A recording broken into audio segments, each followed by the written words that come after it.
Well, hello YouTube. Welcome back to the Bison Workshop. I'm Bob, and today's the next day, and we're gonna get back to the table. Now I've got it set in here, and I've mocked it up, but it's got some wobble in it, but there ain't a whole lot I can do about that because I got to measuring and using the square, and these holes are not lined up with each other perfectly. So apparently they welded this thing so that it would fit the mess up, or these holes have been walled out. It kind of does look like these back ones are a little wore out, so it's probably made it out of square. I know that my work is square because I've tested it to make sure that it was square with this method right here, and it is square.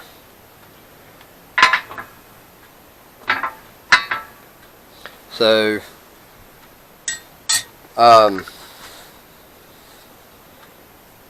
just gonna have to live with it like that. I did, however, notice that this piece down here that I put in is just a little lower than this part, so I might have to grind a little bit of that off. That'll help straighten it back up. So I just tack welded it just to test it out, and I did go sideways on these instead of flatways, and I also put them to where they lined up with the pins. So that's it right there, lined up with the pin holes. So anyway, we're going to take this outside and get started stick welding it with the Harbor Freight welder, and see how it works out.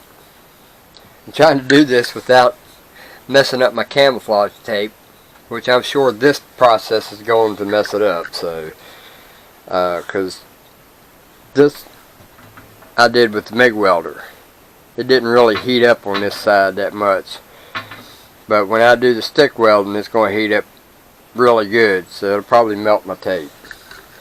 But we'll see how strong that tape is. Anyway, meet you out at the bench. Alright guys, we got her set up here. We're going to go ahead and start welding this bad boy.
it's not the prettiest weld in the world, but it's a good weld.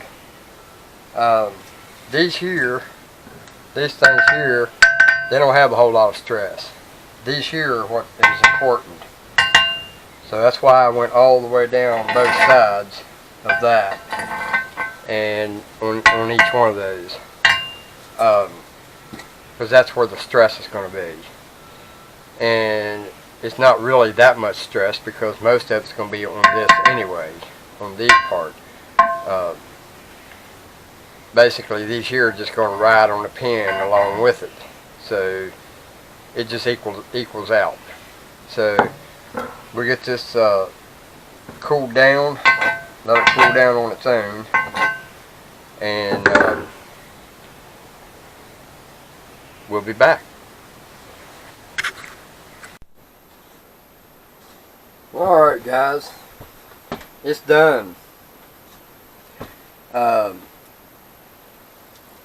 I went ahead and took the tape off of it, and now this thing is warped in a way that only one way this here will fit. So I had to try all 4 positions. This side down, reversed both ways, this side down and reversed all the ways, and found the one that fitted the best. That's the less of the evil right there. Ain't a whole lot I can do about that. So that's without making new columns, which actually needs to be done anyway because those are not very strong columns. But it's a 12-ton press. I'm never going to need anything that's going to take that much pressure anyway. So, and if I am, shoot me now, shoot me now. But I got it welded up and in there and pretty solid. I was able to save my camouflage tape and got it stuck back on there. And now it's ready for the next job. And I don't have anything that I can use it, do something with it or not, or anywhere. So I may end up making bigger plates, I don't know. I think these are actually just fine, because everything you're going to be pressing is going to be in the center anyway. So no matter which side of this you use, you're never going to be offset like that for that to be on the edge. So everything's always going to be in the center, so you're always going to have that much on each side. So, you know, as long as you know what you're doing and you're paying attention, I don't see where that's going to be a problem. So that would be the Harbor Freight press, upgraded. And don't pay no attention to my lights there. I didn't have no place to put them, so I said to hell, let's just stick them on the top of that. They're just magnetic lights. Figured that'd be cool, put that on there like that. I have to make them work so when I'm working on the press I can turn it on and let people know that danger, danger. Make it flash so it really drive me nuts. And then we've got our camouflage tape. Been working on the shop today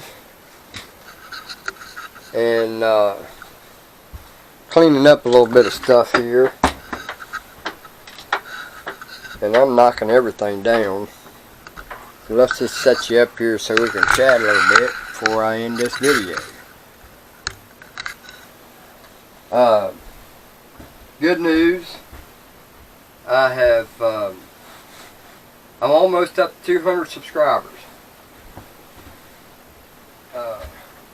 Can't believe there's that many people interested in what I'm got to say or what I'm doing. So for that, I appreciate it.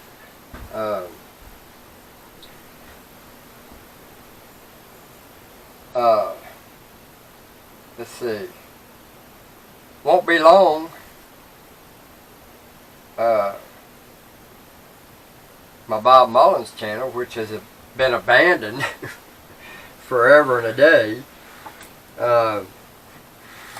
it's getting ready to get a check. And I haven't put anything up, so it's passing the Bison workshop.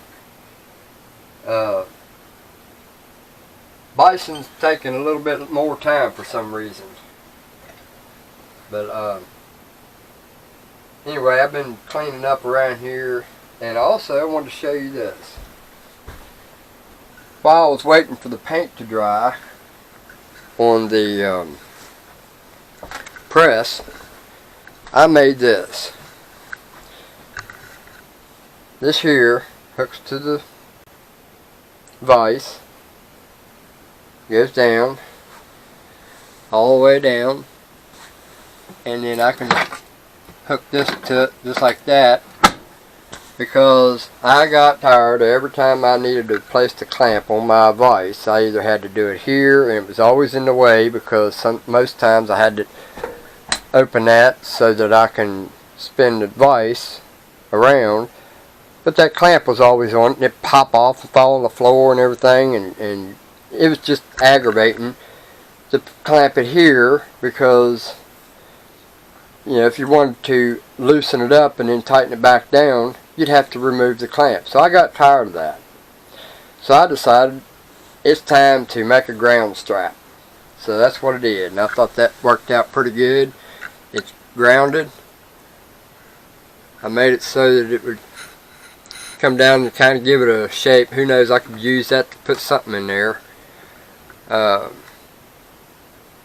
then it hooks right there.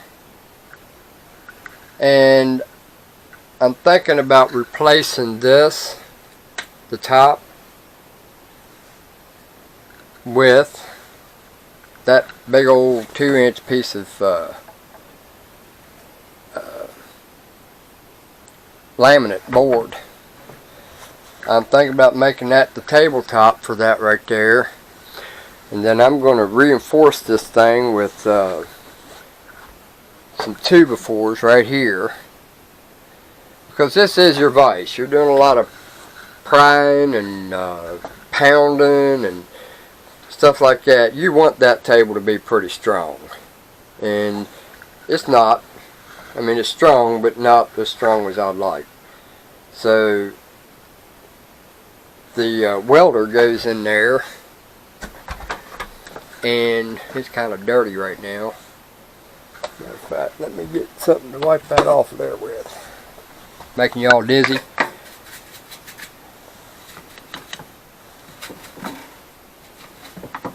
Alright. All it is just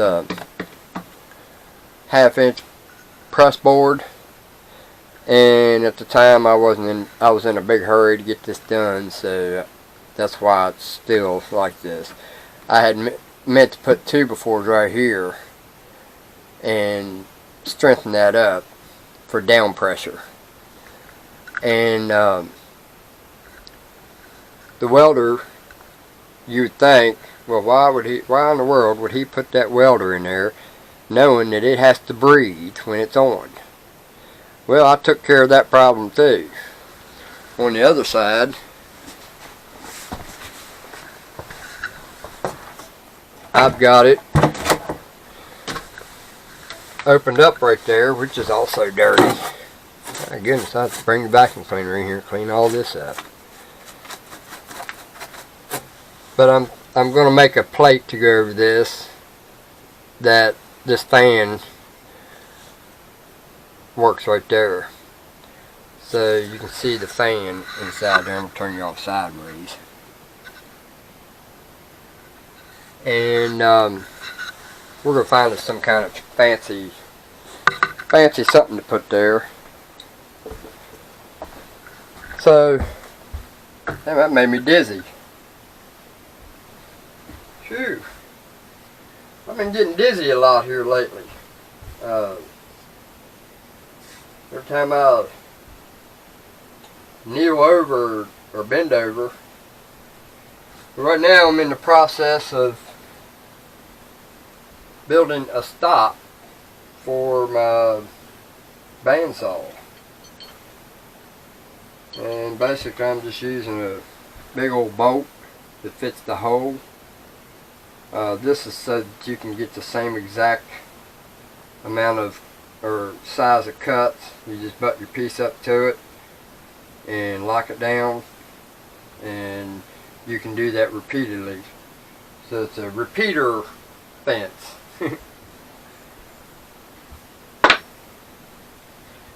So I'm going to cut this short and say adios amigos. Later.